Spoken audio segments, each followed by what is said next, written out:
Okay. મારું નામ ઘાંચી શહીદ હુસેન રાધનપુરી છું. જે હાલ આપણે જમ્મુ કાશ્મીરમાં જે ત્રાસવાદીઓ દ્વારા હુમલો કરવામાં આવે છે પર્યટકો ઉપર, એ અમે જે હુમલો કરીને સખત શબ્દોમાં રાધનપુર મુસ્લિમ સમાજ વખોડે છે. અને જે શહીદ થયા છે 26 થી 27 લોકો જે શહીદ થયા છે એને અમારા મુસ્લિમ સમાજ તરફથી એને અમે શ્રદ્ધાંજલિ આપીએ છીએ. અને શ્રદ્ધાંજલિ પર આવતીકાલે રવિવારે મુસ્લિમ સમાજ તરફથી એક મૌન રેલીનું આયોજન કરેલું છે. એ આયોજનમાં અમે અમને શ્રદ્ધાંજલિ અર્પણ કરશું.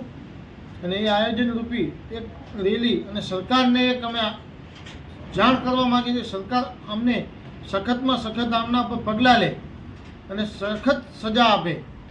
આખો મુસ્લિમ સમાજ સરકારની સાથે છે, અમે પણ સરકારની સાથે છીએ કે આવા આતંકવાદી તત્વો બીજી વાર આવું પગલું પણ ના ભરે, એમને સખતમાં સખત સજા આપે એવી અમારી આશા છે. અને અમે સરકારની સાથે છીએ. આપનો પરિચય? મારું નામ ઘાંચી શહીદ હુસેન રાધનપુર.